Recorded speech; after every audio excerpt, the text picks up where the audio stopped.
Maître, Bonjour, monsieur le journaliste.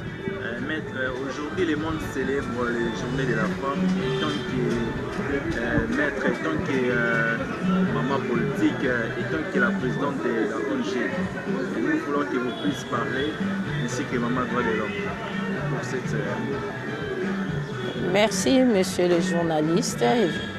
Effectivement, je suis juriste. J'évolue au niveau de la profession d'avocat et je suis dans la politique du pays, dans le parti politique Engagement pour la citoyenneté et le développement, ECIDE en sigle, le parti dirigé par Martin Fayoulou, le président élu. Je suis également activiste des droits de l'homme en général. Là, il y a le droit de l'enfant. Je fais la lutte pour la promotion, protection de l'enfant, le droit de l'enfant, droit de la femme. Voilà. Nous sommes au mois de mars. Ce sont les droits des femmes qui sont en exergue. Alors, droits des femmes, Journée internationale des droits des femmes, mois de la femme. On ne cessera pas d'en parler car le bilan est mitigé. Le bilan des droits des femmes est mitigé, monsieur le journaliste. Dans notre... Oui. Nous voulons que vous puissiez, parce que vous êtes avocat, nous voulons que vous puissiez parler de votre droit de la femme. Oui, les droits des femmes, comment je vis les droits des femmes? Qu'est-ce qui marche, qu'est-ce qui ne marche pas?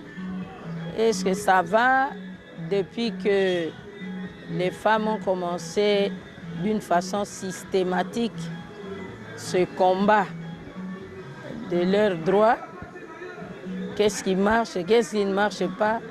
En tout cas, monsieur le journaliste, en un mot, le bilan est encore négatif. Ça peut étonner certaines personnes. Pour moi, le bilan est encore négatif. Les droits des femmes ne sont pas respectés, ne sont pas encore respectés comme il se doit. Au foyer, tout le ménage, la charge du ménage, la charge morale du ménage repose sur la femme. Et parfois, elle est femme travailleuse, elle doit aller au travail. Après le travail, elle doit encore travailler à la maison, les travaux ménagers. Et vraiment, elle a encore ce fardeau sur son dos.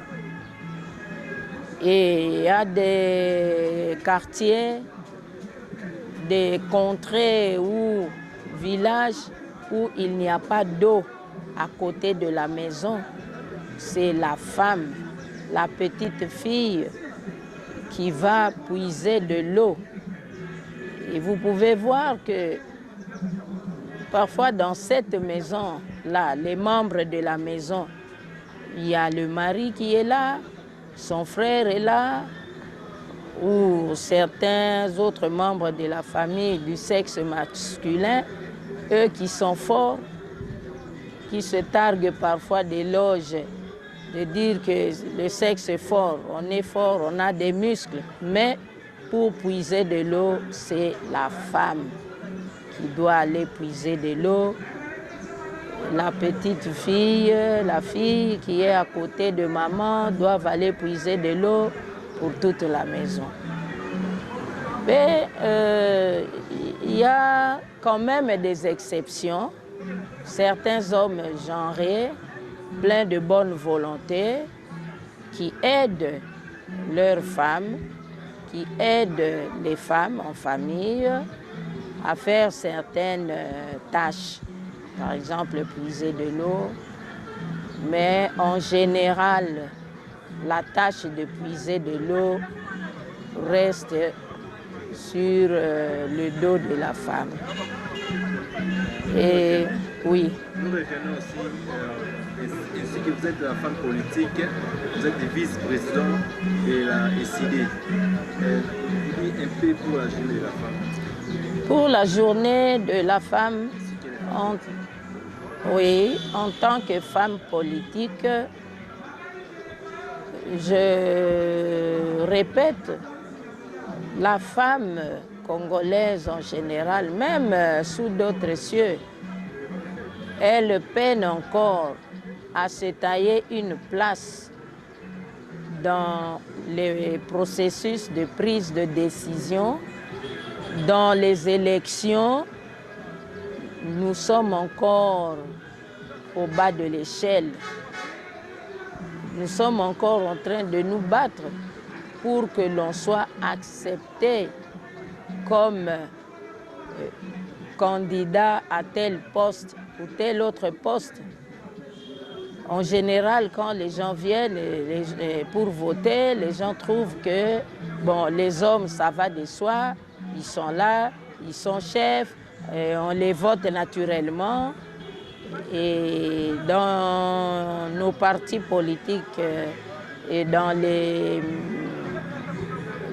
états-majors des campagnes, la femme est utilisée comme agent de propagande pour chercher les électeurs, distribuer les éléments de campagne, mais comme candidat, il y a très peu qui pensent faire confiance aux femmes.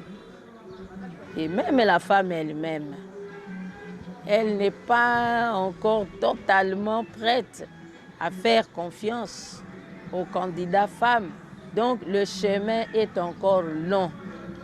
La lutte est encore vraiment presque à ses débuts.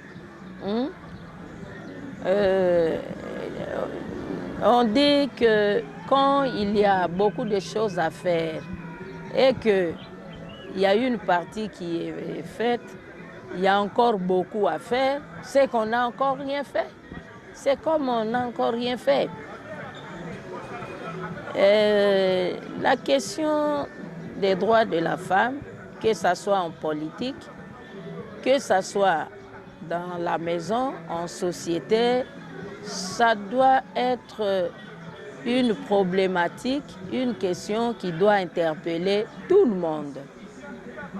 Comment voulez-vous que l'humanité est habitée qu'avec deux sexes?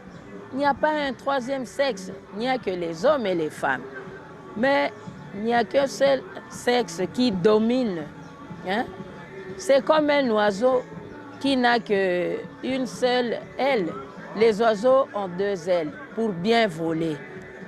Mais nos pays, nos institutions ne sont gérées en majorité que par les hommes. Et là, les sensibilités intériorisées par les femmes, les sensibilités contenues naturellement dans la femme, les questions sexo-spécifiques restent souvent en suspens, restent dans les oubliettes, on ne s'en occupe presque pas. Parce que, bon, c'est comme ça. Alors, monsieur le journaliste, il faut qu'on fasse en sorte que nos institutions soient gérées par les hommes et par les femmes. En RDC, la constitution de la RDC, en son article 14, parle de la parité homme-femme. Il faut qu'il y ait autant d'hommes et autant de femmes. Parité 50-50. Mais depuis 2006, que la constitution de la RDC avait inclus dans son article 14 la parité homme-femme. À ce jour, cette parité-là n'est pas encore appliquée. Voilà un exemple du grand retard que prend l'application des lois en faveur des femmes. Je peux, à part l'article 14 de la Constitution sur la parité homme-femme qui n'est pas appliquée jusqu'à ce jour, je peux citer la loi sur, c'est un traité international sur l'élimination des discriminations sur les femmes. Il ne faut pas faire la discrimination entre les hommes, les femmes, à salaire, à compétences égales, salaire égal, égalité entre les hommes, les femmes. Mais à ce jour, il y a la discrimination. Allons dans les milieux professionnels, là où la femme travaille, la femme travailleuse. Quand un homme est travailleur dans une société, sa femme, ses enfants, donc sa famille, sont soignés naturellement, sans discussion. Mais quand il s'agit d'une femme qui est travailleuse dans une société ou quelque part, son mari n'est pas reçu pour les soins médicaux au nom de sa femme. Ses enfants ne sont pas soignés.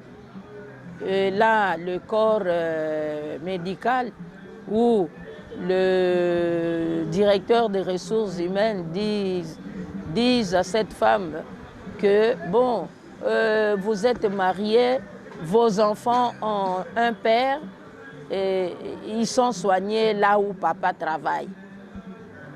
Et quand c'est monsieur qui se pointe, il dit non, ici, on ne reçoit pas monsieur, monsieur, il a un travail, il se fait soigner là où il travaille. Vous voyez que les discriminations sont encore là, presque dans l'entièreté. Il y a beaucoup à dire, monsieur le journaliste. Je disais que le bilan est négatif. Il y a encore beaucoup de choses à faire.